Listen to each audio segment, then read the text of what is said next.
pastor accused of sexual assault in a mega church when she was 12? Let's tune into the video, y'all. A woman has come forward accusing the pastor of a North Texas mega church of sexual abuse. Good evening, I'm Blake Hansen.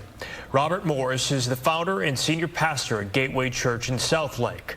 A woman has come forward alleging Morris sexually abused her as a child for 4 years, starting in 1982.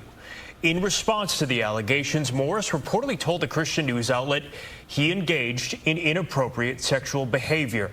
Fox's Amelia Jones live with more on the accusations. Amelia. Blake, the woman who came forward with this allegation of abuse says that it began when she was just 12 years old. She says that she's sharing her story now to encourage other survivors to speak up. Since 2000, when Gateway Church opened its doors, it's grown into one of the largest church communities in the country. What is the Holy Spirit saying to you? The megachurch has 9 campuses in Texas, 1 in Wyoming and another in Missouri. Every Sunday, a total of 100,000 worshipers. Man, God, can I be honest here, man? These mega pastor churches, man, they be so fake. So fake.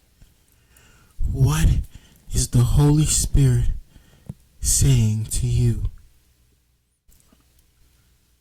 Don't come to me with that nonsense, man. We come in here for a word from God. And you asking me what is the Holy Spirit saying to me? That's the thing about these mega churches, man. They're so watered down. They're so fake.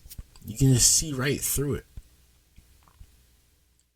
And this pastor looks sus, man. He looks suspect.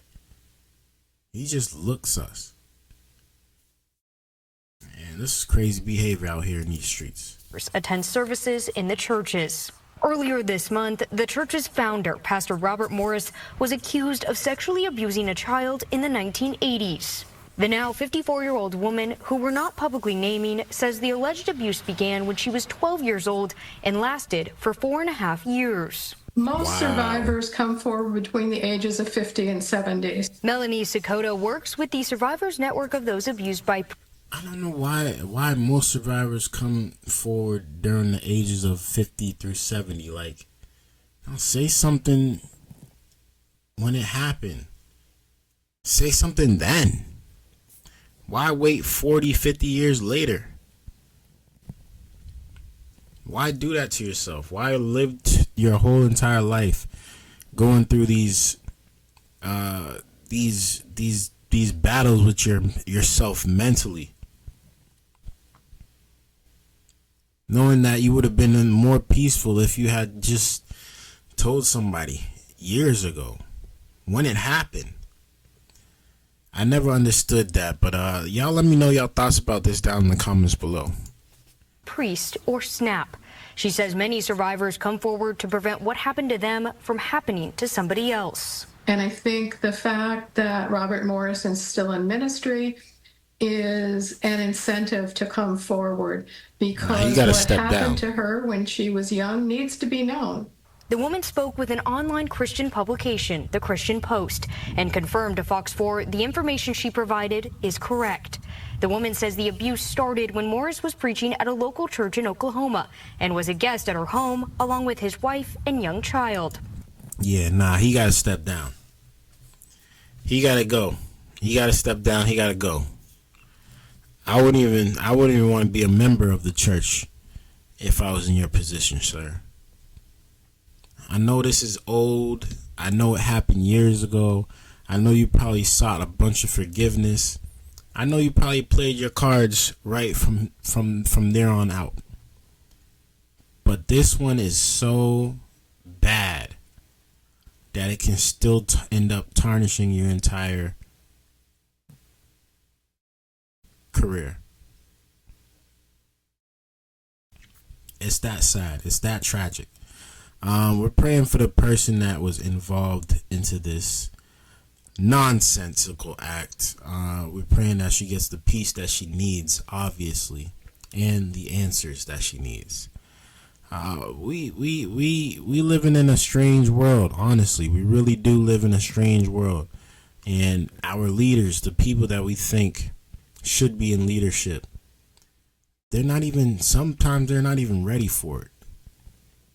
Sometimes they're not even ready for it. And they go and they get themselves into these positions, and then you see what happens, what the end of the result is. Chaos, confusion, destruction. He was not ready to be no leader. He was not a leader at 22. He was not a pastor at 22. He was still a young man trying to figure out what he has to do in life and which way he wants to live his life. It's no excuse. It's no excuse. But he was definitely not no pastor. Let's finish this off, man. By the time she was 17 and told her parents what was happening, Morris was the pastor at Shady Grove Church, which is now the Gateway Church campus in Grand Prairie. Sakota says the abuse should have been reported to law enforcement, and it's unclear if it ever was. First report to law enforcement, because the best investigations of these types of crimes are done by secular authorities, not by the church itself. According to the Christian Post article, the Gateway Church says after these allegations were brought to light 35 years ago, Pastor Morris stepped away from ministry for 2 years to receive counseling. The article has a statement from Pastor Morris that says in part, quote, "When I was in my early 20s, I was involved in inappropriate sexual behavior with a young lady where I was staying. It was kissing and petting and not intercourse, but it was wrong." According to the woman's account from the same article, it was more than kissing and petting. He called her a young lady. He didn't acknowledge that she was 12. He said it was, as I recall, a moral failing. This isn't a moral failing. The woman declined to do an interview with Fox 4, but her attorney sent a statement on her behalf. It says in part, quote, "For decades, churches have ignored her disclosures while embracing, promoting, and endorsing this reported sexual offender as a man of God." The statement goes on to say she hopes this encourages other survivors to speak up. Don't suffer alone and in silence. There are people that will believe you and support you. You just need to find the right people. These people are wild, man. These people are wild.